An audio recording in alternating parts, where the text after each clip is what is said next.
thumbs up if you can. Oh, awesome, awesome. All right. Well, we're gonna go ahead and get started. First of all, let's give a round of applause for everyone for turning out today. Everyone can see me. Stop whispering. I'm whispering. I'm trying to hold this thing in my, so y'all can hear me. My name is Sherry Green. I'm a community manager for Chase Bank, and welcome to our Women-Owned Business session. I'm a little tangled here, but thank you all so much for coming in person, and those of you who are signed in on Zoom and on Facebook, welcome. We're glad to have you. You guys are in for a treat today. You don't even know it. We have an amazing panel today, and what I would like to do is go ahead and introduce you guys to our moderator for today. But before I do that, just a couple of things. For the people inside, in-house, there's plenty of food for you to eat. Please feel free to eat. Try not to block the cameras if you can. That's one. Two, before you leave today, you need to know everybody in the room, because somebody in this room can help you elevate your business and take it to the next level for 2022. Okay? So y'all got that? That's very important. And also, I want to make sure you guys know that our racial equity commitment at Chase Bank is really critical to why we want to bring this event to you today in partnership with Equaliberty. And she said, she led, she is. This gives us an opportunity to reach a group of women who may not have known about the resources we have. And so as a community manager, that's one of my passions, to make sure that you guys leave here today, you learn something new, you listen to something insightful, and you connect. So with that, I'm going to turn it over to the one and only Latasha Norwood.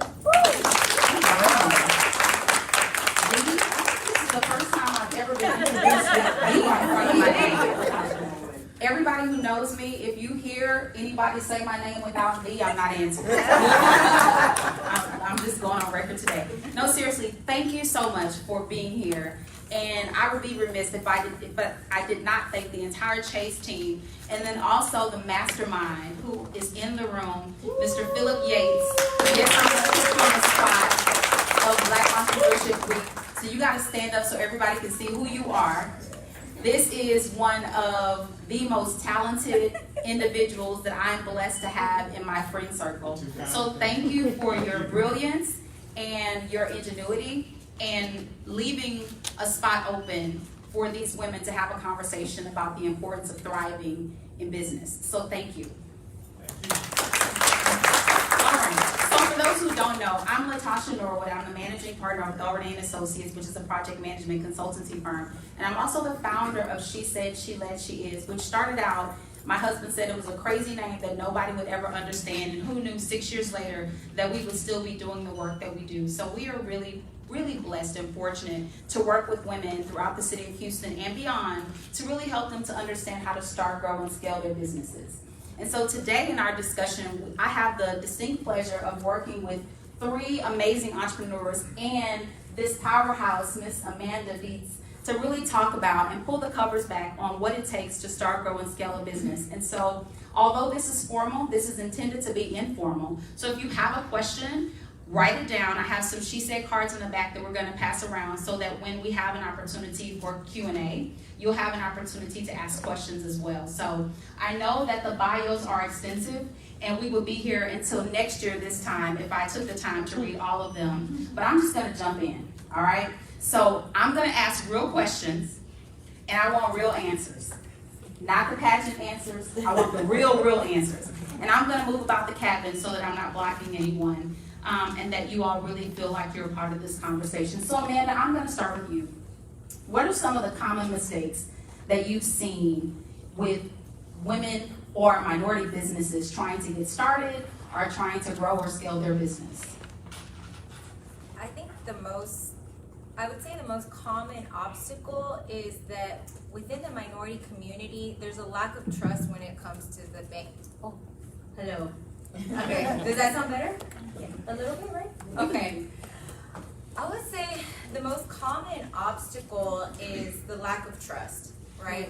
I actually went to a presentation with the University of Houston, and there was people from Latin America, and one of the presenters said that minority entrepreneurs, you know who they trust the most is their pastor and priest. And I was like, oh no, right? I was like, oh man, when they should be going to the bank, right?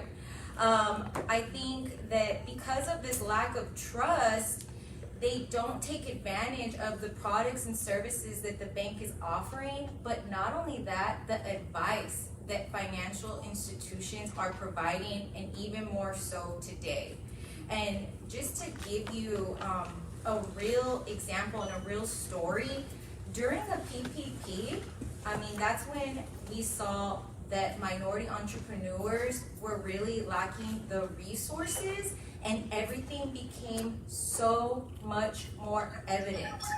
They weren't prepared with their financials, payroll, they didn't have their trusted advisors, and you know, some of them didn't even have business banking accounts. So they weren't even separating what they were doing with their businesses and versus what they were doing with their personal finances. Yeah. I heard a lot of stories of that. I work alongside of a lot of women-owned businesses through the work we do with She Said, and I'm going to double click on that, but I also want to pivot. So I'm going to hold this question, but we also need to know the right questions to ask. And Jacques is in the room today, and one of the things that we talked about was being an advocate for yourself, but sometimes we don't know the questions to ask. So I do want to come back to that, but you talked about COVID, and I want to pivot to you, Fern. I know that you are running a thriving holdings company, and you have Smoothie King franchises that are part of your portfolio. Let's talk about what that looked like for you as a franchise owner who operates based on supply chain of things coming into your store. Let's talk about that. How did that look for you during the pandemic? So interestingly, being a franchisee of a major national brand, I got to kind of see it from both sides. So there were benefits to being in a franchise business because I had the benefit of a larger corporation sort of making these major pivots and me being able to sort of fall in line with the technology they were able to quickly put in place, like curbside pickup and online ordering and signing on with DoorDash and all that, which might be more difficult if you own a single person bakery and you need to figure out how to do curbside and have an app and all this, right? So that was the benefit, but I'm still a small business owner. I'm still responsible for sourcing all of the products that come into the store and things like that. And there were all kinds of shortages left and right, even for basic things, receipt paper and styrofoam and all kinds of things were in shortage. And so, yes, I could rely on the franchisor to some degree to sort of negotiate contracts to get, other supplies in. But there were some things that I had to source for myself. They don't provide everything. And that's difficult. And so you start to get innovative on your own, and you start to look around and see what other people are doing. And what's important, the takeaway from this is that it's important to say what your problem is, and say it to people who you think might have an answer. Say it to people in conversation that you don't know if they have an answer or not. Because sometimes somebody might say, hey, I'm doing this, or I was able to tap into this resource. Gosh, I'm running out of that too, but I found this resource here. And so, I think there's a dignified way to put your problems out there to other business owners and put it out in the community to resources and things like that, letting them know here's what I'm struggling with so that people can help you. You have to be able to pipe up and say, hey, I'm having this issue. For me, even if sometimes it was to the franchisor themselves, like, look, you guys are missing out here, but this is what we're running into. And your corporate stores don't have this issue because they got y'all, but what about me? And so, and many people would cower away from that conversation, but it's important to stick up for yourself in that way. I appreciate that. I want you all to write something down. There's a difference between being needy and networking. That's good. That was, put my name next to it. I just came up with that. But no, seriously, I think there's a difference between being needy and tapping into your network, right? And I think just overall, we have somehow built this muscle that it's not okay to say that you're having challenges, or that you're having a rough day, or that business is slow, or that your cash flow doesn't look like it's supposed to. But what Fern just said was she tapped into her network to say, hey, I'm struggling with this. That's not being needy. That's not woe is me. That's saying, hey, I'm having this challenge. Have you seen this challenge? Do you know someone? Can you help me tap in and figure out how? So that's an important takeaway. Kim, transitioning, but not really. During COVID, you started a whole movement. like a whole Friday night party with makeup and all sorts of things. Yes. And so, for those of you who do not know, Kim Roxy is the founder and CEO of Lanique Beauty, and you had a brick and mortar that we all love to go over and get our chocolate. Yes. What are those called? Eyebrows, right? Waxing. Waxing, yes. And then you made a decision to pivot to e-commerce. So Yes. I want you to answer the question of what went into the decision to transition from brick and mortar to e-commerce. And the entrepreneur in you started a whole movement during COVID, and you were still able to generate revenue. So let's talk about that. Yeah, so to piggyback off of Fern, to piggyback off of Fern a little bit and what you talked about, if anybody's ever had a conversation with me before, you know I'm very transparent. I'm very real. Latasha, you done called me before, and I done been like, girl, I'm over here grieving about my mom right now. You gotta listen to this. You gotta, I'm that kind of person. I'm just not, I can't put on facades. I'm in a beauty industry where I'm changing the way that we look at beauty, and beauty is revealed, not applied. I'm literally telling you that makeup is not gonna make you beautiful. Now y'all know how to put on you. Now y'all know how to do that. Got it. So I know for a fact that for me, being real and self-awareness is so important. And in 2018, I had to take a look in the mirror and ask myself, is what you're doing going to get you to the next place to where you want to go? Wow. Wait, no, you can't just pass that. You got to say that again. Hold on just one moment, ladies. We're trying to unmute. Okay, we're back on. I'm sorry. So good. And ladies who are on Skype and social media and all those things, we know you all are working moms who are trying to potty train your kids, so we get it. Just do us all a favor and put it on mute. All right, and we do need you to hold the mic so that they can hear you because the audio is feeding in. Hand sanitizer. Oh, You got to. Okay. speak loudly while you're speaking. So you were saying you had a conversation with yourself in the mirror. Yes, I had a conversation with myself in the mirror and said, is what I'm doing now going to get me to where I want to go? That's good. And the question was a big no. Okay. But everybody sees me as successful. Everybody sees what I'm doing. I have customers. I'm da-da-da-da. This seems like it's working. Is what you're doing now going to get you to where you want to go? And so I had to step away and shut down what was working for what I saw my next. And what I saw for y'all's next. And so I had to write a letter to my customers that I would sit up there crying. Because I don't know if you know it, but the hardest thing to do is to change people's perception of you. So that's good. And so sometimes people can have expectations for you that are different for your expectations for your own future. And if you're not careful, you will allow other people to mold what you do next and all of that based on what they see you as. Wow. And so the fact that I know that, thank you. And the funny part about it is, thank you. And the funny part about it is,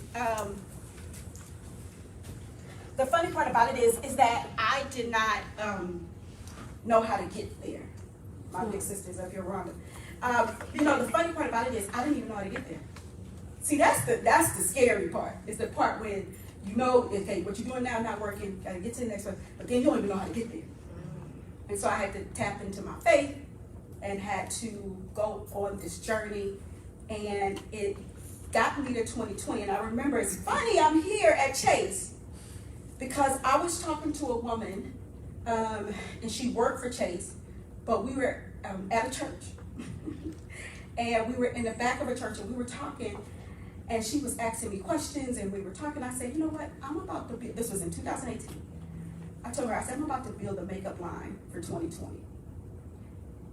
Nothing about a pandemic. All I'm telling her is this brand needs to be for 2020. It's time for us to get ready for 2020. I was in 2018 saying it's time to get ready for 2020.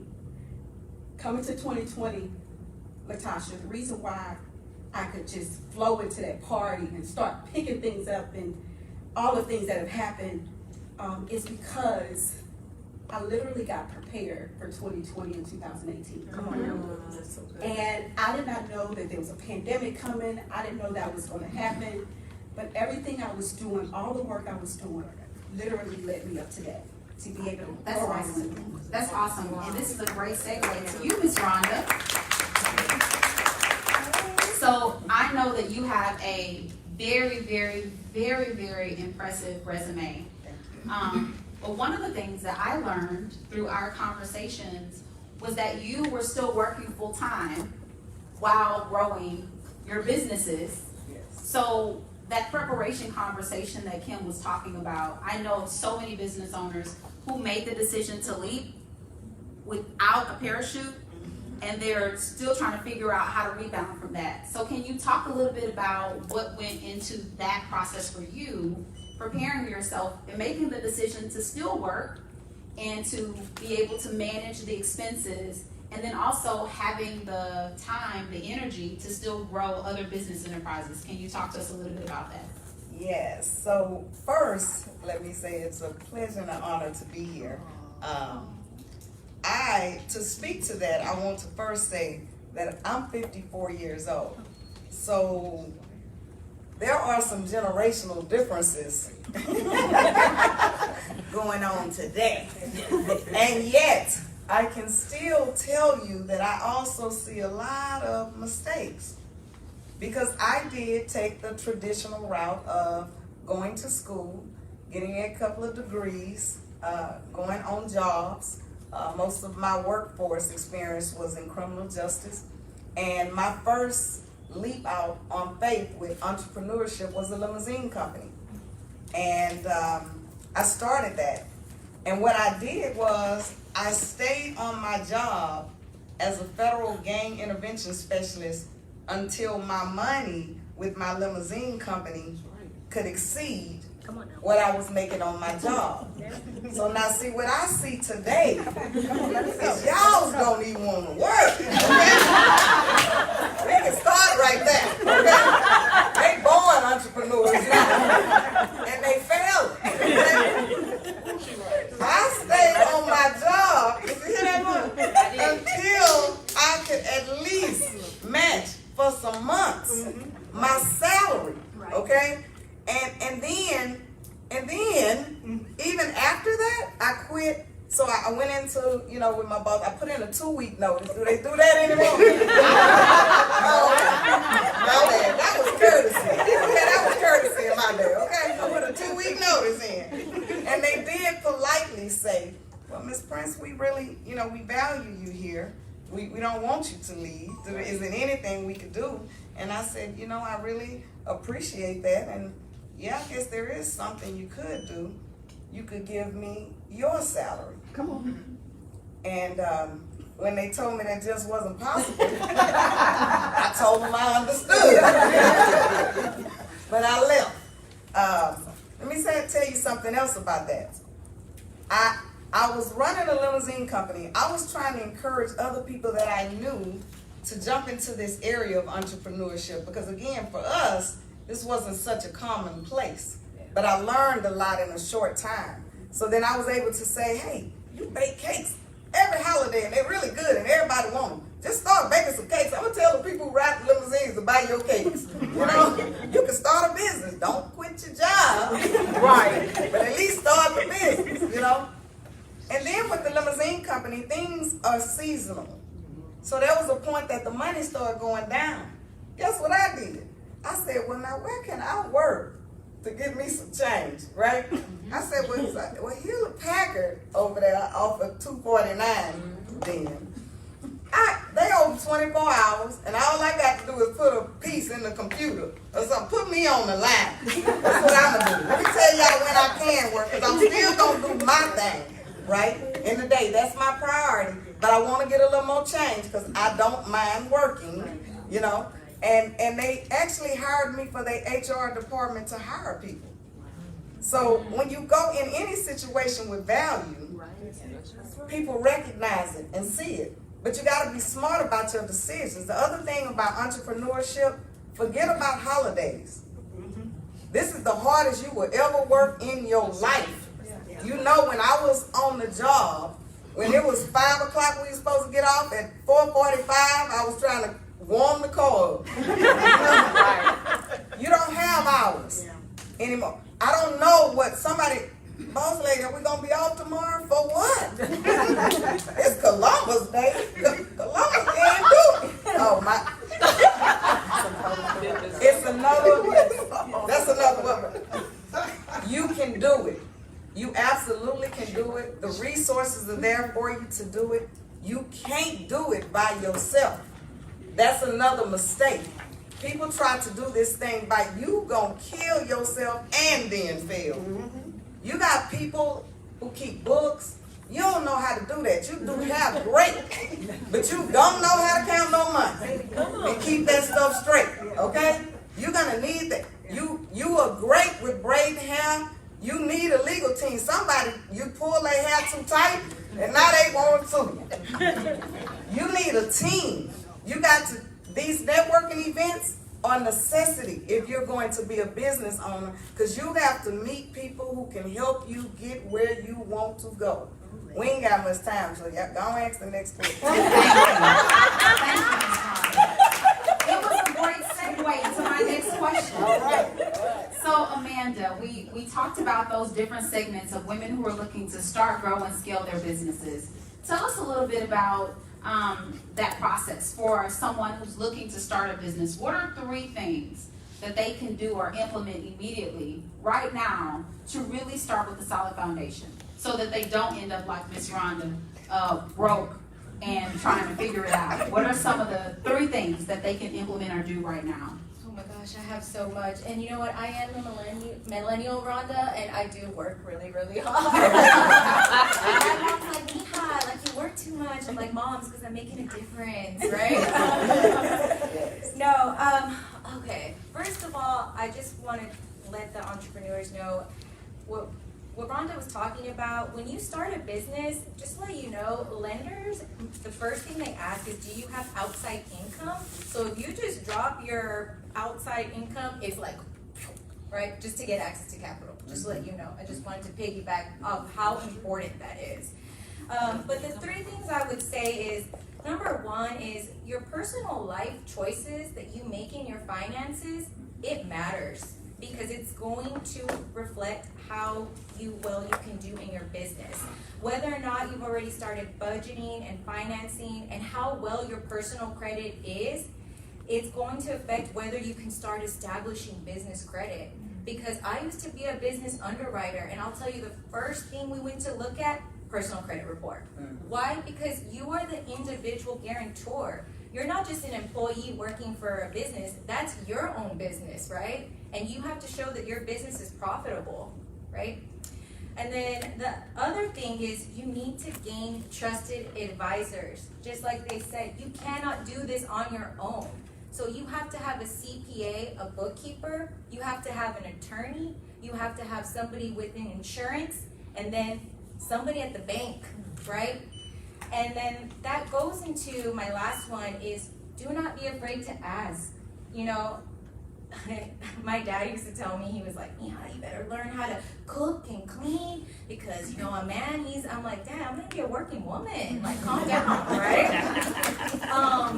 But, you know, based on that culture, you know, I was afraid when I would start growing within the industry to ask for that money, because I didn't realize, like, what my self-worth and value was as a woman. Yeah. And I mean, to be here today, I really feel super blessed and honored to give you all tips and advice on business banking and how to grow and scale your business. So the last thing I would say is, do not be afraid to ask, and continue to ask. If you go to the bank and you don't get the right answer or the answer you're looking for, just find somebody who will find the answer for you and be that trusted advisor. So there are 2 things that I want to double click on. Number 1, you talked about building a team, a team of allies, and within She Said, we talk about building out that team and having that trusted resource resources that you can tap into. So let's talk about who should be on that team. Tell me who you all think should be on the team. I want to hear from you. A lawyer. A lawyer. So write down attorney. This is a working session, by the way. Attorney, lawyer. Who else should be on your team? CPA. CPA Or an accountant if you can't afford a CPA. or an accountant. I was going to ask that question. A CPA or an accountant. Who else? Aside from your banker, Baker. right? Banker. There are business relationship managers. Raise your hand, business relationship managers. All right. And those are different from just a banker that you go in and that does transactions or the teller. All right. Who else? A therapist? Amen. Some of us are, the therapist is our mirror, but we do need to be investing in a therapist. I 100% agree with that. Who else? You need advisors. Even if you have to go to organizations like score.org, you need subject matter experts to help you to make decisions. Absolutely. You need someone who can look at your baby and say, ooh, his ears are a little big, but maybe he'll grow into them. You need somebody that's willing to tell you that your baby is ugly. They need to tell you the truth, all right? Somebody that's not just going to pacify you and make you feel really good. They need to be able to look at your business. I'm looking at Philip because we have these conversations all the time where I'm pitching ideas or he's pitching ideas and I'm like, Cute as a baby button. yeah, I'm like, you need to work a little bit harder on that. Who else? You need outside financing outside of the bank. Okay. You need to know at least 3 areas outside of a traditional bank, at least 2 other areas whereby you can get funding. Okay, so could that potentially be family or friends? It could be family or friends. Okay. There are alternative lenders. Talk about that. Alternative lenders, there are alternative lenders that can work on anything from a purchase order. They can fund a purchase order, they can fund on a contract, they can fund specifically certain pieces of equipment. Oftentimes what happens with entrepreneurs is that everyone says, I need money, right? But a business banker will ask you, what do you need money for? And there are certain products that match what you need money for, and not everyone is ready for the bank. Nor are certain businesses fundable through banks.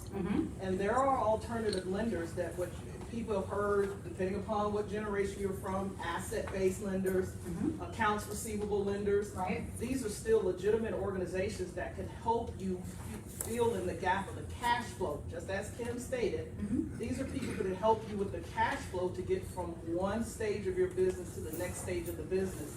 And we put too much emphasis on the bank only.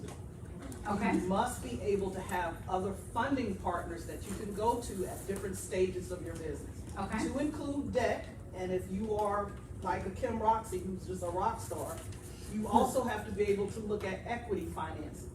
Even if it's short term, we have a tendency to think that if we give up 10% of our company or 50% of our company, we're giving up control. If you have an attorney, your attorney will help you to understand that you can have people that have 50% of the equity in your company, but 0% of the decision making. And that, let me say it again, you have people who can own 50% of your company, but 0% of the decision making. Right. And that is where we have to start to get. And as your cash flow picks up, you buy those people out. You get control of your company back. But we have to get to a point where we're comfortable to do that, or we're not going to be able to scale our businesses. Yep. Love that. I hope you all were taking notes on that. There's something else that's missing that I hope that somebody gives the answer for. You got one more shot. Mentor. Somebody said a mentor. What about someone that handles insurance? A broker. If you don't have business insurance, let me tell you, you are putting yourself at a huge risk. You definitely want to have someone that can look and say, based on your risk level, based on the industry that you're in, you need this amount of insurance to protect you. Even if you're in professional services, if I go out and tell someone to do something and they do it and it fails, they can sue me. So you want to make sure you have those protections in place. Make sense? We went off on a tangent, but that was a good one, right? Yeah. That was a good one? Okay, good. All right, so let's talk about, you talked about for those folks who are looking to start a business. Let's say that they're at a point where they're ready to scale. They're ready to hire staff and potentially retain staff, which you need cash flow to be able to do. Fern, I know that in your industry, You need a team.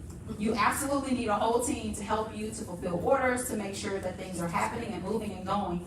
Let's talk about what happened during the pandemic and post-pandemic about the process of hiring and retaining staff. What thoughts? What feedback? So a couple things. Yes, it's important that you should not try to do this business thing by yourself. That is a quick road to death and hell and destruction, whatever was said on the panel. And that, I couldn't have nodded my head hard enough to that. So getting a team under you is important. Obviously, you're running, for franchise business like Smoothie Kings, each store has like 10 to 15 employees per store, right? And then there's a store manager, and then, as your stores grow and you have more stores, you have a district manager, a general manager, and so on and so forth. And so what's interesting about, and this is gonna touch a little bit on what you're talking about, the generational change.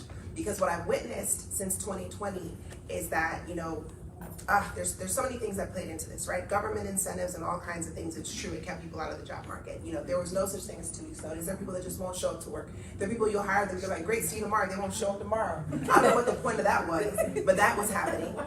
People will come and work for 2 weeks and leave, work for 3 days and leave, work to their first paycheck and leave. And so people will tell you that day they're quitting, mid-shift, like, you know what? I'm leaving today. If they tell you that, they might just go to their car. You're thinking, oh, they're on break, and they're not back. That is the reality, and it's difficult. I have a system that I use that basically captures people that apply all the time. So I keep a live application for the roles that in my business at all times, and that way, if people quit or whatever the case may be, if the whole team quits, I'm prepared because I can go on that site. They have all of these people that have been applying. It's in constant rotation. So I'm never having to post a job and wait for people to respond. And so I've been doing that for all 6 years. And I'll tell you, for the first time through the pandemic, 2 months went by and not a single person applied. And every month since 2015, I would get 30 some odd applications a month. There was nothing, no one, not a teenager, nobody. I found myself with there was this one team member that was working mornings, which is a difficult shift to staff in a sort of quick QSR, quick service restaurant, minimum wage business, right? Because you hire mostly 16 to 25-year-olds in these sorts of roles. It's an entry-level job. Most of them are in school, so day shift is difficult, right? Anyway, I had this one kid, wouldn't show up to work, and all this.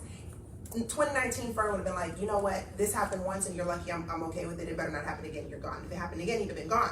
Well, it happened again. And 2021, Fern was like, is there something going on at home that I can help with? To get you, can I call you an Uber? Right. It's just a different job market anyway. But to give you, but this speaks to 2 things. Yes, you need a team and you need to thoughtfully craft your job requirements so that you want to pay at a price point where you're getting what you pay for. That's important. And then you want to have other incentives in your business that make people want to work for you.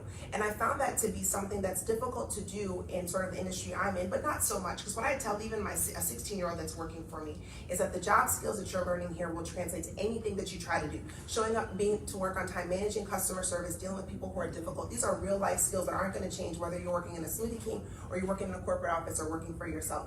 And so it's important that they understand that I care about them in that way, and that working at in the environment that I create for them is a place that they want to be, and that they're cared for, and all these other things. There are intrinsic things about your business that you have to sort of get your employees to buy in on, or people that are applying for you, in order to retain them, because it is a much more difficult market now.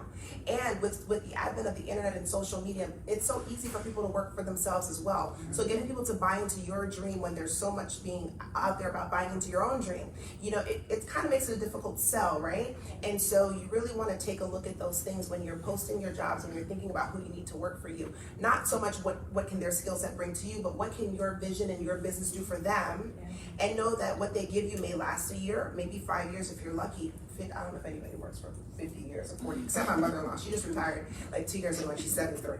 But anyway, she'll press on forever. But she last of the Mohicans. But anyway, you may not get that, but that's also something you want to be prepared for, because folks are not staying on jobs much longer. I think the average now is about a year. So keep that in mind when you think about what the turnover for your business looks like, so that you're able to be prepared for that. Don't be discouraged by it. What we're talking about here is pivoting. Things change, that's fine. You understand what the new landscape is, and then you get the appropriate tires then for that landscape, right? And so we're in a bumpy road now. We got on our heavy duty tires, figuring out what we need to do to continue to navigate the landscape. So there are a couple things, and I think sometimes as business owners, we are still trying to figure out our business. So there are systems and processes that we need to have in place so that when we do hire on team members, we know how to delegate those responsibilities so that they bring value to us and they're not an expense, they're more of an investment that will allow us to free ourselves up to go out and find other business opportunities and keep growing. You talked a lot about team, and Ronda, we talked about team a little bit, and I know that you talked about your success is in part based on building and having a great team around you, but I would be remiss if I didn't acknowledge that you are thriving in a male-dominated environment. Can you talk to us a little bit about what it's like to lead a team in a very male-dominated industry, and what goes into, what's the mindset, what music do you listen to, how do you hype yourself up, what do you do to get yourself ready to go in there and rule the room? Al Green. I know. She love music. I love music. This is one of my babies. This is one of my babies. The first thing that comes to my mind when I think about working in a male-dominated field, I guess I have brothers. Most of my cousins are boys. I got more uncles than aunts, so I kind of grew up around guys. But I know that's not everybody's story, and I know that that is a concern, and that is something that I've been asked, a few times. One of the things I should say that comes to my mind instantly is how you do anything is how you do everything.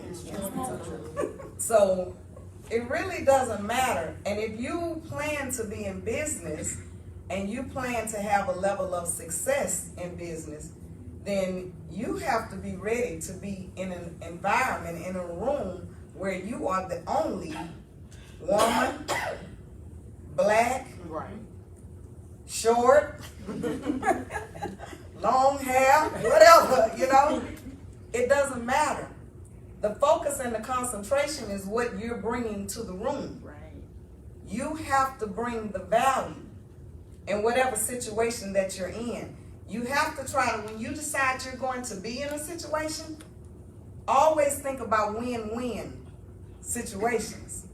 How can I be an asset or valuable to this situation that we all win? Whether we the same color, the same race, the same size, we just all need to win. Respect is very important in my family. Respect first for self. Right? Like, I respect me first, right? In whatever situation I'm in, I'm showing respect to everyone that I'm around. I'm also demanding it. So, if this is a all-male situation, and he's confused as to why I'm here, and he has not seen the value, because one, I'm checking myself. I ain't showing you what I'm here for. You don't know what I bring to the table. I'm very valuable here. Okay. This thing don't run right without me. Right? So, but if he does still get confused some kind of way, you don't play into that and you don't play with that. Right? And that doesn't matter if that's because you're the only black, because you're the only female, because you're the only whatever. Be true to who you are and make sure that you're valuable and make sure that you're helping to create win-win situations, and the game don't change. The game stays the same. Thank you for that. One of the things that I want to double click on here is you talked a lot about value, and I say equity, right? I think of buying a home. When you buy a home, you hopefully buy in an area that's going to continue to grow, that you're going to be able to eventually sell and pull the equity out and roll it into the next home. I was sitting across when I was working in corporate America from a colleague of mine who didn't do the job any better than me. And he was on the phone negotiating for, at that point, it was back in maybe 2009, like a $1.2 million home. And I'm looking in my cubicle at him, and we do the same job. And I'm like, how can you afford this home? And he hit me to the game. He said, hey, I started with equity. I sell my house, I keep rolling it, and now I have enough to be able to roll into this $1 million home. Well, let's translate that to what she said about value. Every job that you've ever done, every career you've ever had, every situation that you participated in, there is something valuable that you can take from it and add it to your resume that brings value in the next situation. So I want you, when you go home, this is homework. I want you to think through the jobs and the things that you've done and really start thinking about some of the intrinsic value that you bring, that you've gained over the years, and build that into the things that you're doing right now. Take that with you, because let me tell you, when I walk into a room, I got a swag that really is like, it's not conceited, but I know what I know. Yeah. So when I'm sitting at the table, I don't really feel like, well, I'm trying to help you figure out why we should do business together. I'm like, listen, if you don't do business with me, it's your loss. That's the conversation I'm having. It doesn't come from a position of arrogance. It comes from me understanding my value and the equity and the knowledge that I have, which means you got to put in the work. All right? So let's talk about, as women, the work that we need to do to negotiate. If you've been paying attention, I was just at the Greater Houston Partnership Luncheon, and they were talking about the economic forecast. And they were talking about how inflation is going to really skyrocket over 2022. And I was sitting there at the table and I'm thinking, wait a minute. If inflation is going to continue to increase, and we know based on supply chain, everything has skyrocketed, right? If the cost of doing business increases, but we don't increase our prices, we're going to be losing money. Right. So now is the time for us to really sit down and relook at that strategic plan and make some decisions on how we're going to go back and renegotiate some contracts. Maybe we need to be renegotiating our interest rates. Maybe we need to be having a conversation about how we can pivot and expand, and looking at how maybe you can do some incremental increases in your pricing, no matter what you're doing, because the cost of doing business is going to increase, and if you don't keep up with it, you probably won't be in business very long. All right? So one of the things that you've done, Kim, very well, which I was surprised, if I'm being honest, and I've been knowing Kim for a long time. We've been knowing each other a long time. A long time. You started doing pitch competitions. Yes. And Kim is not just doing them, she's winning them. Okay? And don't you tell me it's just based on prayer, because I know that there's a lot of work, effort that go. Listen, I said we're gonna have a real conversation. So listen, I want to tell you something. I was working with a client, a really prominent construction company, and I was talking to them about the preparation that goes into pitching for large construction projects. And what they told me shocked me. They said for every minute that we have to prepare to pitch for a project, we spend a whole hour preparing for each minute. So if it's a 45-minute presentation, they spend 45 hours preparing for 45 minutes. I'm gonna say that again. For a 45-minute presentation, they put in 45 hours. How much time are you putting in your business to prepare to pitch a client, to prepare to pitch for an opportunity, and to prepare to pitch for a pitch competition? So we need to know, Kim, because you're out here winning. So talk to us a little bit about what goes into identifying opportunities for pitch competitions and preparing for them. Do you create a template, a deck that stays the same? Does it change based on the pitch competition? Tell us the truth, because we need some nuggets. We want to go home and win some money. Yeah. So, Latasha, you gave a lot of personality just then. I want to give you a compliment on that. We have jokes about that. But it's so funny because a lot of people don't see the work you do behind the scenes, which is very important. And I am a, what do you call it? An orator learner, a person who listens and auditory learner. So I actually consume a lot from listening.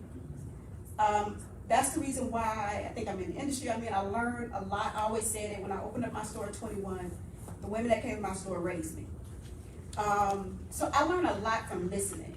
So I do a lot of listening, and I put myself in a lot of rooms that maybe it wasn't even built for me to walk into. I take a lot of flights to a lot of places that nobody really invited me to. I found it and found a way to get in. And it's a lot in there. A lot of times I think that we're waiting on invitations. Mm-hmm. Wow. And they don't know your address, baby. They don't even know your address. Now you just said something. They don't even know your address. They don't even know you. Right. You've got a spot on the Google map right there. So they didn't invite you. And I have been to places, and people have said to me, like, how did you find out about this? Oh, don't worry about it. And I think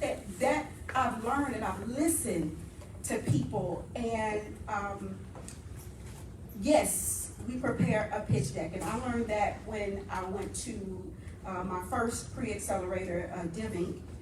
Shout out to Diving. I like advocated, and Philip knows it, right? Like we lobbied for Diving to come to Houston, and now they're in Houston. At the Ion. At the Ion, that startups can do. But I lobbied for Diving to come here, and because I used to drive to Austin every week and leave my family to go be a part of a tech accelerator. I basically, it's funny because I don't look at myself as knowledgeable. I look at myself as always resourceful, yes, and always sort of being in a place where if somebody's supposed to see me as knowledgeable, they'll see it. If not, it's okay. And I put myself in a student kind of position. So I went out to Austin, I learned about the pitch decks and all of that stuff. And so then, yes, a pitch deck is a living document. You do not make one pitch deck and that's the same pitch deck you're gonna go all across the world with. You are going to change. You're going to realize who are the judges in a pitch competition. Who's the judge? And you're gonna caveat and you're gonna make your story to resonate with them. It's just like a customer. You're pleasing a customer. You're pleasing someone. It's not, you can't go in there with your own agenda and this how I'm gonna do it and I'm gonna do that. And another thing is, I am vulnerable to the moment. So that means I can have something prepared, but if I'm in the moment and that ain't what's supposed to be said, I'm gonna say something totally different. I'm gonna do a Holy Spirit number. I'm gonna speak what's coming out of my mouth. And so that's where that prayer comes from. Because yes, I listen and I get ready and I do my pitch decks, but in that moment, I have to say what needs to be said.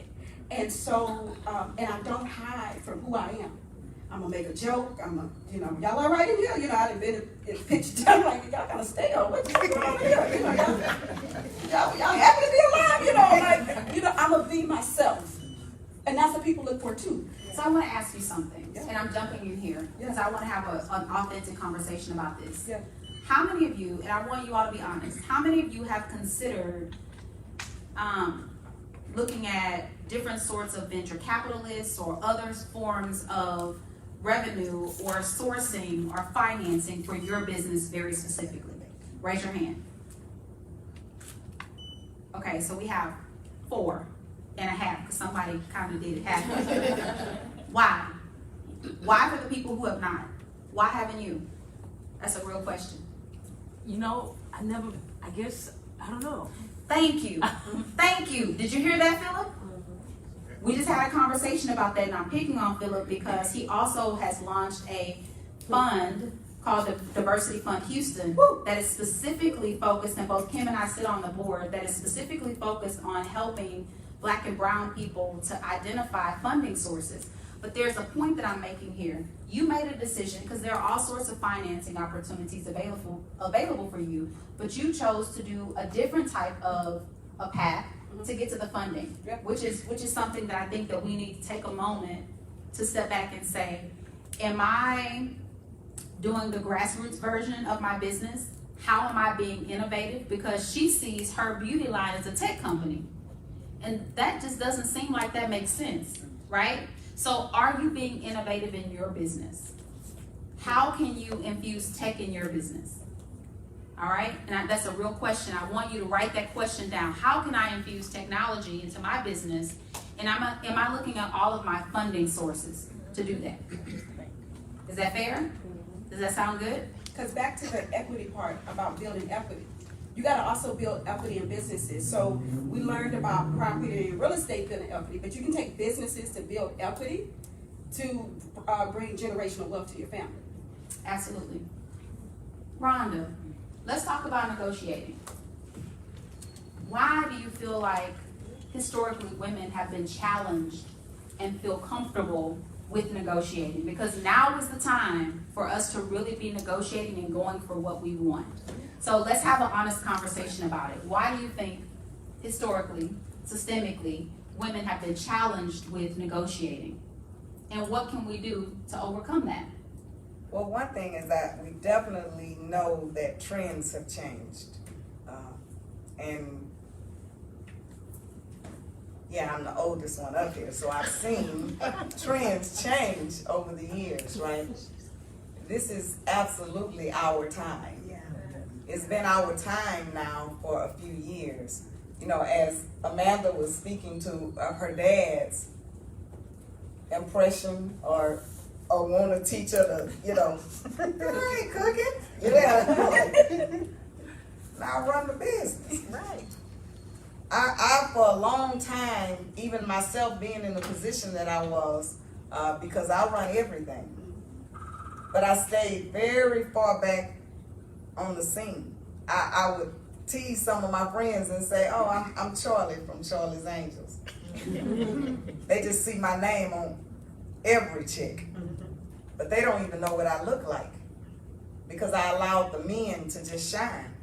And that's okay, you know, because in the environment that I was and for what they were doing, like, yeah, let me help them be great, you know. But then someone said to me, and actually she's a friend of mine now, she was over at Rice University and I was a mentor there, and she said, but women need to see you and know that this is real and capable and possible, right? And I said, oh, Charlie gotta come out the office. So when they came to our office and said, hey, we wanna have a reality show for Rap A Lot, I was like, some of the guys, right, was, oh yeah, and I was like, I'm closing my door. They don't need to, you know, this was before reality. Yeah, now y'all done gone crazy. Y'all got a reality show on Facebook now. It's supposed to be, you create your own. But you definitely, the value of the woman now is just our time. I mean, it's absolutely nothing wrong, and we still should applaud our men and help them and support them, but it's our time. You, when you talk about negotiating, have to know your value. Because if you're not bringing no value to the table, I'm not sure what we got to negotiate about. You know, I've had people come into my office and say they want a job, and then I'm telling them what the salary is, and they saying, well, I'm like, well, baby, you ain't even work. Like, how you gonna demand anything, you know? And you gotta look at why you're negotiating what you're negotiating. See, sometimes negotiation doesn't necessarily have to mean money. See, sometimes it's just experience. I've moved to other states, and my brother said, Ron, would you do that if somebody else was offering that to you for that money? Well, no, but I'm gonna do it for the experience. Because once I have it, nobody can take it away from me. It's just like she was talking about, those building blocks that make you who you are, right? So it's not just always about money, but you got to research. Because how you gonna come in here and negotiate something with me and you don't even know what you don't even know what this is. You know what I mean? So you have to put the time in for the research of it. But it is definitely our time. And you have way more power than you really know that you have. And I think that, and it's just to put this event on and just to display women like this and to show the world that it is possible, and then to have us as a resource, because I'm out of the office. Y'all can call me, we can talk, but you have to tap into those things, and these type of situations make that possible. But have that confidence, know who you are, and let me just say this now, because everything and everywhere you go, you always representing you. Y'all, we love social media today. Please be consistent about who you are when you're on social media. Because see, some of y'all, like y'all got something I might want to call and negotiate about a good product y'all got, but then I turn around and see y'all and jumped on the pole or something. I don't even want it no more. Talking about the polls to help get people to the polls.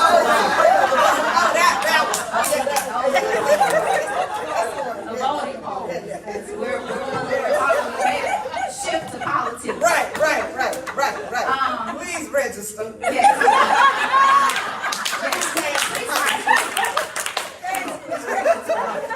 So I'm gonna pivot in this poll to Fern. Before starting your Smoothie King franchises, you were in-house counsel for Walmart. And they can read your bio to hear a little bit about that, but I know that you were actively involved in the negotiations as well. So did you want to add to that conversation as well? Yes, I did. And I also want to say, just to be funny, I have a 2 and 3-year-old at home, and I know that we're in COVID, but I feel like I can't be infected by anything, just so y'all know. I'm not afraid of any of these when they can get me. I feel like everything's, aside from also I'm fully vaccinated, but yes, thank you. Yes, indeed. So yes, I was, before I got into business, I still am a licensed attorney, and I was in-house counsel at Walmart. And I want to say something really quickly about negotiating. So I found myself to be, while I was there, a real like kick ass negotiator, right? And I'm negotiating. Largest contract I got to negotiate was about $20 million, right? And which is actually a small contract for that company. But I was in the health and wellness business, and I supported a very specific group, and so this was the deal that I was working on. So I left that company going into business for myself, feeling like I had all the chops. My teeth were cut, they're sharp, you know? And I found myself, when it was time to negotiate for myself on behalf of myself with a franchisor, that I would just be like, okay, sure, whatever the contract, okay, no problem. And so piggybacking on much of what you said, I would be a sharpshooter in the negotiating room for the 800-pound gorilla, but not for myself. Mm-hmm. And that was a whole existential crisis for me when I became my own business owner. I thought, well, where did all those skills go? Why am I taking what other people are giving me? Why am I so afraid? Why did I go to one bank for a loan and they tell me no, and I think all the banks in the world don't want to finance me? You have to understand that people have appetites for things. I'm making another point about banks and alternative banking. Chase might say no, but Wells Fargo might say yes, but a credit union might say, we'll think about it, or whatever the case may be. You have to keep asking. Chase might say no in January, but they might say yes in February. You know, banks are making decisions about who is, what risk they're willing to take at the time. Maybe they have too many Smoothie Kings in their portfolio in March of 2020. So when I go and ask to build another store, they're like, we can't do it this time, but they're ready in December, or they're ready next year, or the credit union down the street really wants to do it. So this is also part of negotiating. When you're negotiating, you might be negotiating with one person in front of you, but if you don't get the answer that you want, you go to somebody else, and you keep going, and as you pick up things from those different people, you take that back to the negotiating table, and you say, look, I got an offer from somebody else for this, but I really want to do business with you, so what do you have to say about that? And you keep going, and you don't be afraid of these no's. Latasha always talks about, you know, getting as many no's out the way until you get to yes, right?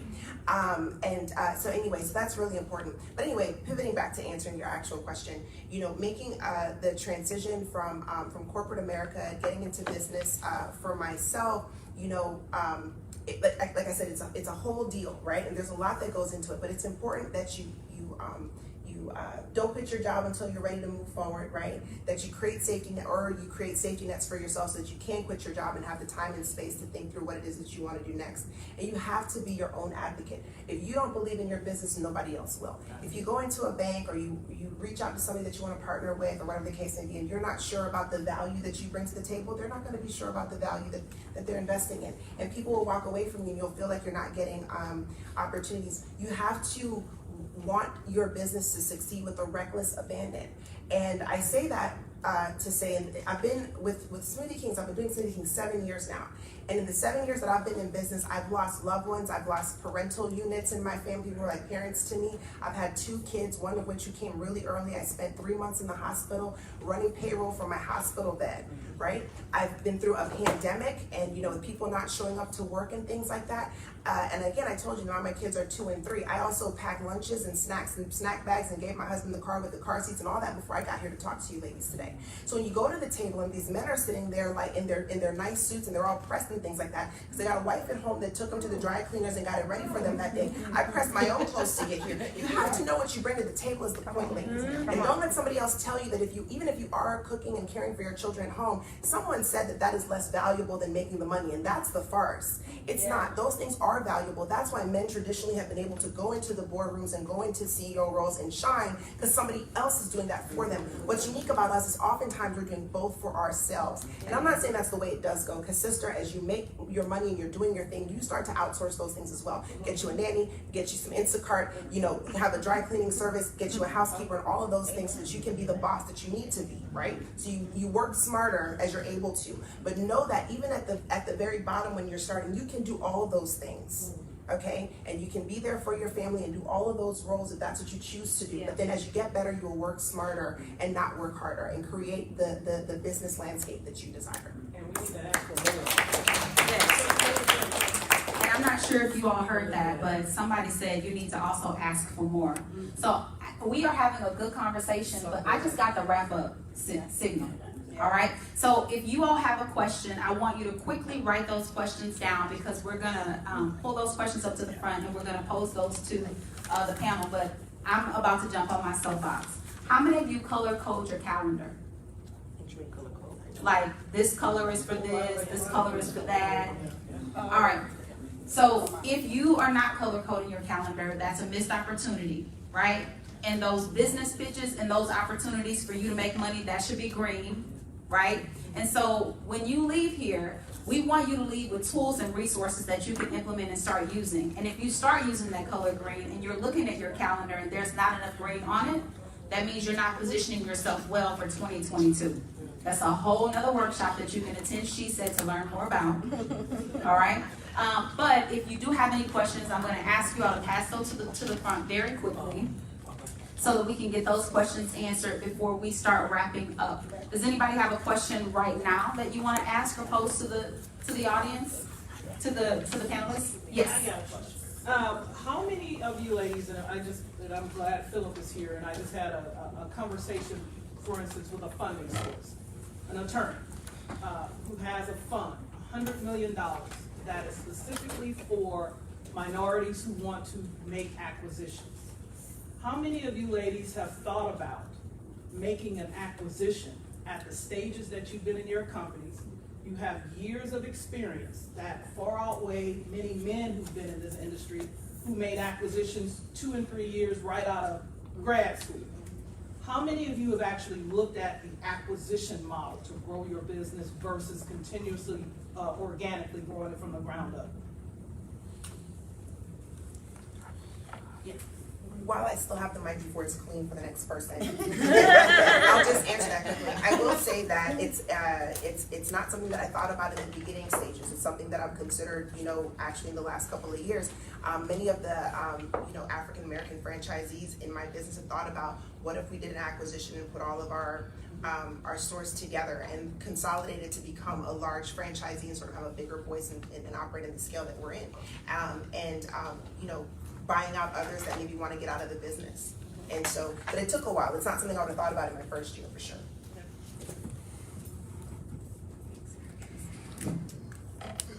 It's, when you asked about VC earlier, I just learned about that in 2018. So acquisitions, I learned about that about 2018, 19. And so now that I look at it and we talk about strategically growing, that's something that I think about now. And whether it be sooner or later for different reasons, and thinking about the best way to do it, and also like the best opportunity for us to do it in. But yes, and that's one of the things that we assume business owners know, and it's not always the case. Wait a minute, before we go anywhere, Philip, did you hear that? Okay, I just wanted to make sure. Yes. All right, ladies. Really quick, I have a question that came from someone who's watching on Zoom. Can y'all hear me? Mm-hmm. Yes. All right. So her question is, I'm working on building business credit now.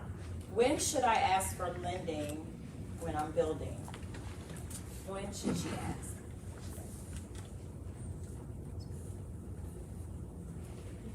So the easiest way to establish business credit is to really just start with a business credit card, right? Because it's a smaller line of credit.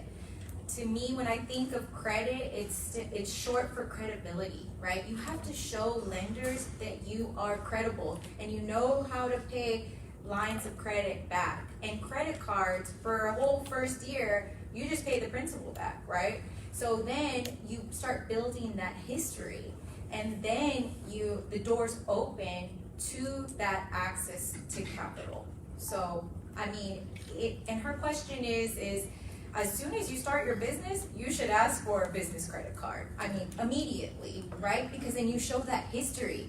Business lenders look at, one, the time in business that you've been an owner, and two, how much credit history you have on the business side, but of course, on the personal side as well. So Great point, Amanda, and I will tell you, on the larger side of it, when you decide to go after government contracts and larger opportunities, they're looking at that business credit to determine whether you are awarded that contract. So if you don't have a Dun and Bradstreet number and you don't have credit history that shows that, they don't know that you are actually capable of performing on a large contract. So that's another thing to think about and to consider. I didn't take the advice that you did. I was so proud. I was like, I'm cash positive. I'm not worried about that. I'm good. And they were like, but you're not ready for this contract though. So that's great advice. So we do have a question. Say Yes. this. Also too, you wanna, for business owners, you wanna ask your companies that you do business with to report you to Dun & Bradstreet. Because you also wonder, how can that actually happen? And then somebody has to report it. So rather you're ordering supplies from Uline, and you pay it in net 30, Uline need to start reporting for you so you can get record of that. And your other vendors as well. Thank you. Thank you. You have another point to that? Yeah, just to make this real elementary especially for the people who are just starting, you know, put all of your credit cards on auto pay for that minimum, okay? Because, you know, sometimes, I mean, I personally, I zero out every month, right? Everybody can't do that, and I have not always done that.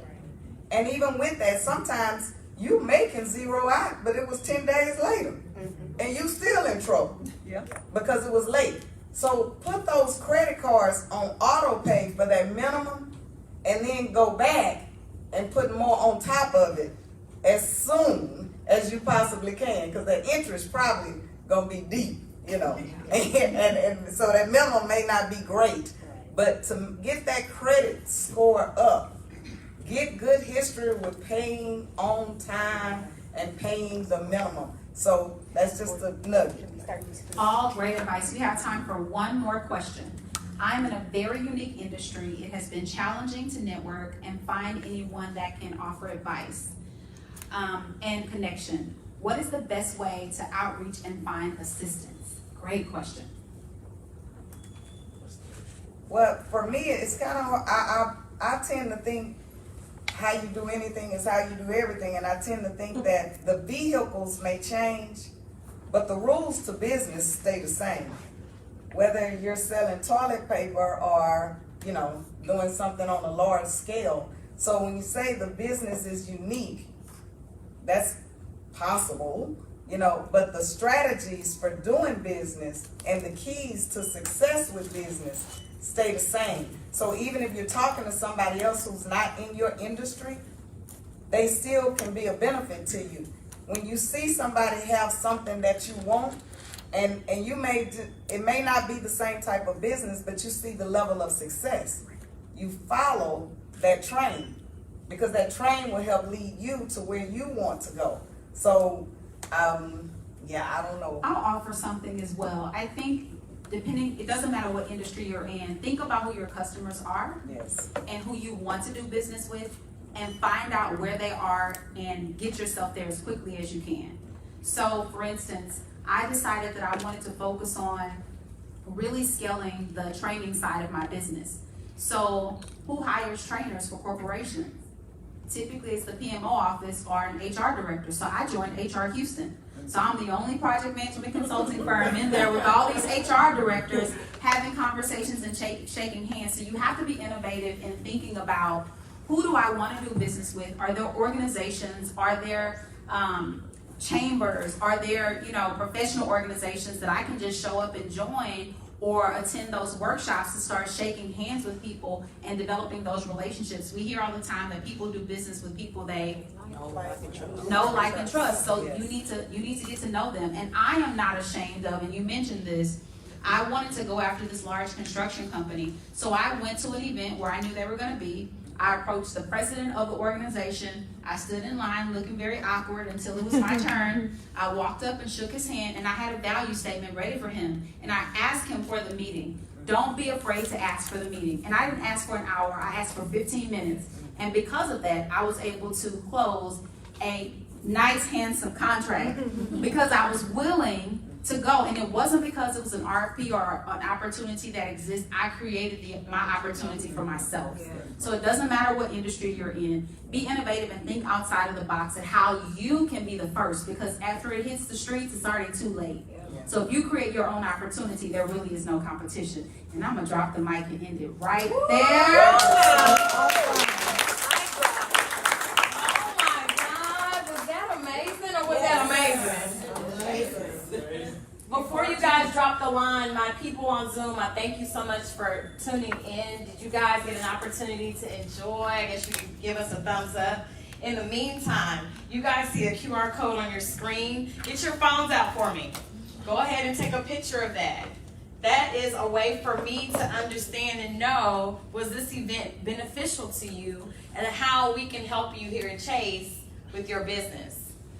This is a great way for us to understand the content that we're providing for you is beneficial and helpful. So before you guys drop the line, please make sure that you get that QR code and complete that survey for me. In the meantime, I want to give a big round of applause for our panelists today. Amanda G, Ronda Prince, Fern Dawkins, Kim Roxy, and then our amazing moderator, Latasha Norwood. Thank you all so much. For those of you who are on, thank you. Thank you guys. Did y'all enjoy? Absolutely. Man, okay, so we're going to hang around for a little bit. We have an intentional activity for those of you who are in the room to do before you leave today. We're going to drop off on the Zoom, but make sure you get the QR code. But before you drop off, if you are not following She Said, please do, because we definitely want you to stay focused and tuned into all of the projects that we'll be doing in 2022 as well. Absolutely, absolutely. And anybody else have a quick drop? Go to Ulta.com. Ulta.com. Lamique makeup. And get you some Lamique makeup. Okay. All right. Who else? We represent. Go get you a smoothie and smoothie king. Where are your I'm locations? actually really excited. I'm about a project that I wanted to do. So my store's out in Pearland, but my heart project was to bring healthy franchises to the third ward, and it's been a lot of delay. But we have broken ground. We started construction. So you guys, if you see a Smoothie King and it's off of Almeida or off of Scott, it belongs to me. And please come check us out. That's right. We're definitely supporting. And you said you have the one in Pearland?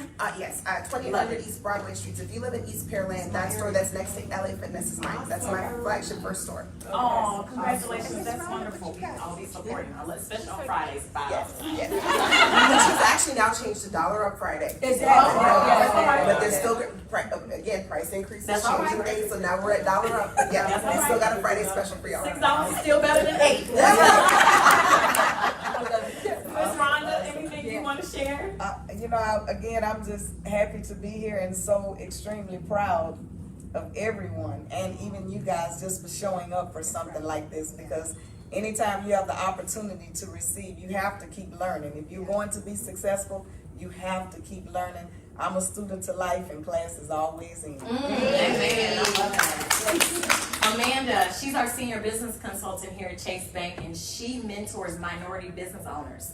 If you guys don't know what that is, I suggest you get her contact information before you leave today, okay? Anything you want to add? I just want to tell you that, the perception of big banks like Chase has been that it's only for the wealthy or the white. And we're showing up and we're on the ground and we're asking the community, what do you need and how can we get you there? And so please reach out to us and we'll connect you with the right people. We have an awesome community impact team. I love working with Sherry, Kim, Allison, Jacquees. We work so hard together to really help you all out. So that's all I want to say. Awesome. I have a couple more people. Philip Yates, please come up to the front. Walkman. Thank you so much for allowing us to do this Black Entrepreneurs Week. This is incredible. And we reached out to each other, I think, in August. And we've been working together. And we put this together in such a short time, but simple but significant. And I thank you for giving me the opportunity. Any words from you? One, thank you. You did an amazing job. Thank you, Chase Bank, for the relationship. A lot of times when you want to do something in the community, managers said it best. They look at the idea and say, it's not valuable, I don't see money in it, and so they don't really give you the time or attention. But Chase Bank didn't do that. You guys responded, you showed up, you put resources behind it, and you've been really just along the way where we're building this plane and flying it. You're the co-pilot, so it's scary for me, but not as scary knowing Chase Bank's here by my side. Thank you, she said. I mean, Latasha Norwood is a family friend. She's family to me. But again, short notice, she showed up, she showed out, and I know this is an amazing workshop. In fact, me and Cody back here taking notes, so we cheated. Sorry, ladies. But you taught us something as two attorneys. So again, thank you for always just being there, the Equaliberty, and we stand for localizing, hyper localizing mentorship. And so being in this space and being out there in the virtual world lets you know that you have jewels here in your backyard that you can take advantage of. Kim, sister, thank you for always being authentic, genuine, and bringing it, like you said, we've been having these conversations for a long time. While you're leading the charge, you're always reaching back. Like I told you, when you're leading off, I'm coming up the bat just to see if I can make it on first base so we can keep this thing going. Fern, the same way. Since I started Equaliberty, the podcast, we were talking about many moons ago. You're like, what are you doing again, Phil? All right, I'll be there. Best podcast, had the most fun ever. We had a blast, but it's always about giving back. Like I said, even though you've had some amazing experience as a corporate attorney, business owner, you're showing women, you're showing the community that it can be done. And then Miss Ronda Prince, family friend through my dad, so I've heard a lot about you, obviously know about the Rap A Lot legacy, so thank you for just, again, being a frontier, leading a legacy, showing up. We know you're busy, but showing this investment in time, again, it just speaks volumes. And Amanda, we just met, but hey, we're going to be holding hands all 2022, mentoring all those Black and brown businesses. So again, thank you again for this opportunity, this partnership, and Black Entrepreneurs Week will continue to go on. So if you're a man out there, or ladies who are still listening, we'll be at the Gent Spot tomorrow, where we have more conversations, but hope we'll have the men conversation this time. So again, thank you again. Shout out to your mama.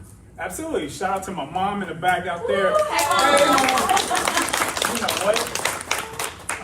I should get a spanking when I get Let me get my bell. Miss LaDonna Yates, she's the executive director of Block the Gap, which is the impact arm of Equaliberty. And so you talk about having dreams, whether it's a good idea or a bad idea. I was the ugly baby for her, and she always, I had to go back to that joke, but it's true. I mean, just like Latasha said, my mom's always the one that's just out there. She listens to my ideas, she helps curate them, and as you can see, although she's got me through law school, a successful business there, family, she's still supporting my endeavors. So thank you, Mom. Thank you, Mom. I got a couple more people. You didn't expect this, but you're coming up here. Kim Evans. Another community manager. You don't know who Kim Evans is. You need to know Kim Evans. There's 4 of us in Houston. Kim is one of the 4. I'm one of the 4. Wow. She is incredible. She put on an amazing event at the Deluxe Theater, Houston Economic Summit. Who was there? Yeah. Wasn't it incredible? Amazing. She put on an amazing event. She's very, very knowledgeable around business. Very resourceful. She knows a lot of people in the community. So if you don't know her, you need to get to know her before you leave today. Any words from you, Kim? We need to ask for everything. Yes. Right now. Yes. Right now. Right now. If you're not ready right now, there is a lot that is going to pass you up. This is our moment. I agree with Ms. Ronda Prince. It's been our moment for a long time. We need to start asking for more and thinking bigger than we've ever thought before, because right now we are the focus in America. And we all know America has a short attention span. Has a very short attention span. It doesn't hurt to ask, right? Right now, I hear businesses, let's go and buy Smoothie Kings. Right. You've got the experience. We sit back as women and think that we have to do something for 30 years. Yeah. There are folk who come out of MBA school that are 22 and 23 and go out and build funds and buy up 30 Smoothie Kings. Right. And don't even know how to say hello. How you doing? And don't even know how to run the business. Right. Don't even know how to do it. Don't even know how to run the business. They're just throwing themselves We out. have to get better at asking for more. Yeah. And now is the time to ask. I cannot stress that any more than what I'm saying right now. Ladies, let's ask for some stuff. Let's go out and buy things. You don't always have to build from the ground up. It's great to have the experience, but give yourself the permission to be that boss. Give yourself permission to be that millionaire. Give yourself permission to be that future billionaire. Let's go and buy businesses. People are wanting to get out of business and sell them to millennials and other people, Gen X. Let's think bigger than we've ever thought before. There's everything to lose, by the way. There's everything to lose. So we got to do it now. And everything to win. And everything to win. Can I say something? Absolutely. Stop spending time with your best friends and go out and spend some time with some people who are doing things that you see that you want to do. That's right. I really mean that. Don't go to another networking event and stand next to somebody you already know. I already know you, Kim. I'm going to meet somebody else. All right? I really mean that. You don't know who you don't know. I want to say one quick thing because I want to clean up my banking example. Chase Bank as a customer, it has the best technology there is for small business owners out there, period. And me and my husband are both business owners. We work with all of the other, what would be considered big banks. And Chase does it the best. They really do. They have the technology that's there. And if you don't feel like you're ready to bank with Chase, you know, even if it's a small personal account or something, I think it's something worthwhile as a business owner. It has been the easiest to do business from out of the country, to send wires, to do all kinds of things that we have to do in our business, large amounts of money and what have you. And you grow and scale, this is the bank to be at. Nobody does it better than them. We've test driven everybody else. Literally no one. But my example is a practical one, right? When you're looking for funding, sometimes you have to ask different people. All banks are not the same, so you might have to ask around. But you know, when you're ready to really take it to the next level, this is the institution to be with. Thank you for that. Absolutely. You get a. I didn't want to not be invited. I'll keep chatting with coffee mugs. All right, I have two more ladies that I'm going to introduce you all to, and then I'm going to free you all to eat because I want y'all to eat, okay? Y'all going to eat today. Allison and Jaquez, y'all come up here. Business relationship manager with Chase Bank. If you don't have a business account with Chase Bank, if you are you have lending needs at Chase Bank. Oh, I have one more person I want to introduce you guys to as well, but y'all need to know these ladies before you leave today, okay? Y'all need to know these two ladies before you leave. Any words, ladies? I'm so proud of you. Oh, thank you. I'm so proud of you. Miss Ronda, thank you. I know I can call upon you and you will answer. Let me tell you, I'm gonna have to, she ain't pay me. And I myself have accounts at multiple institutions. She's completely correct about running your business. All my business accounts are with Chase.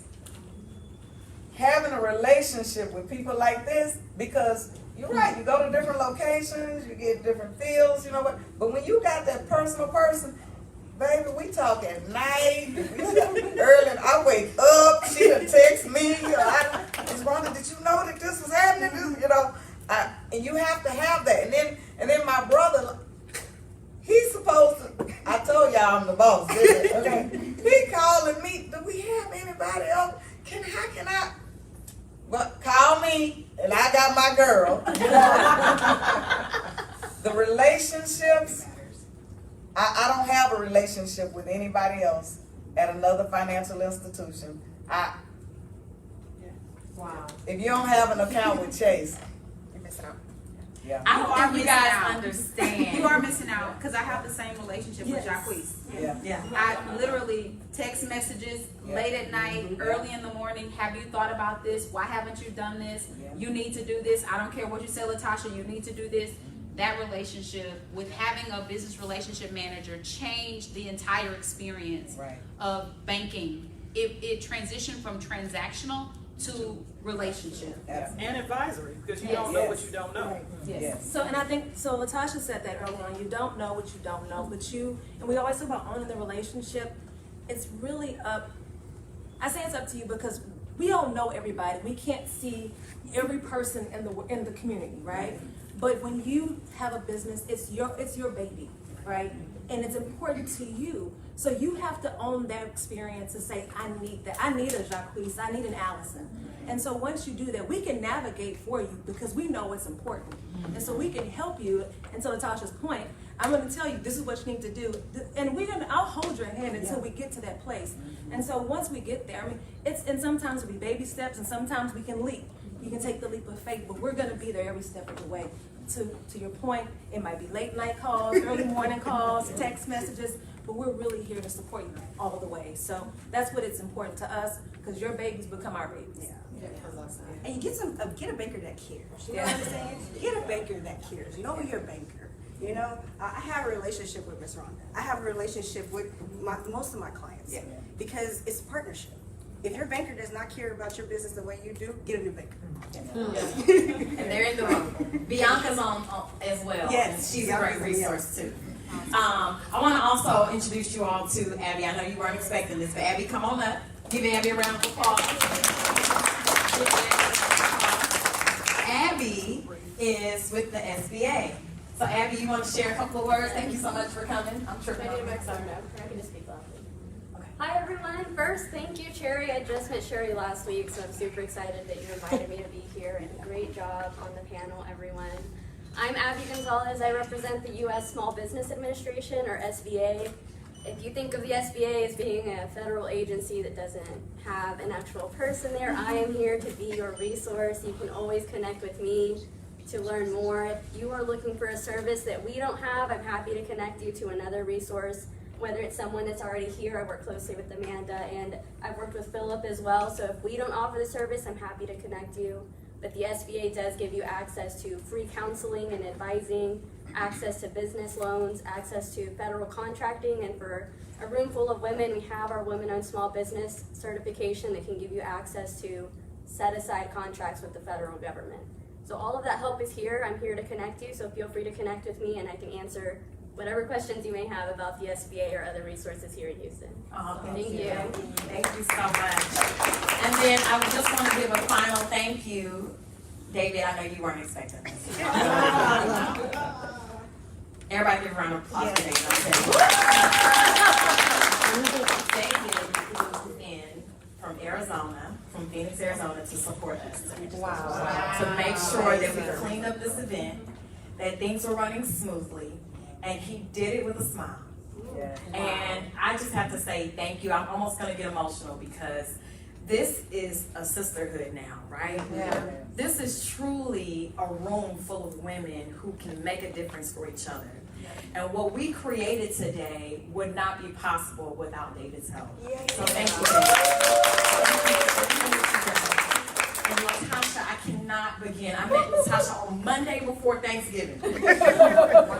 We were chatting like, okay, we're gonna do this and that. Okay, sister, we want to be very intentional. This is not gonna be a pep rally. Yes, ma'am.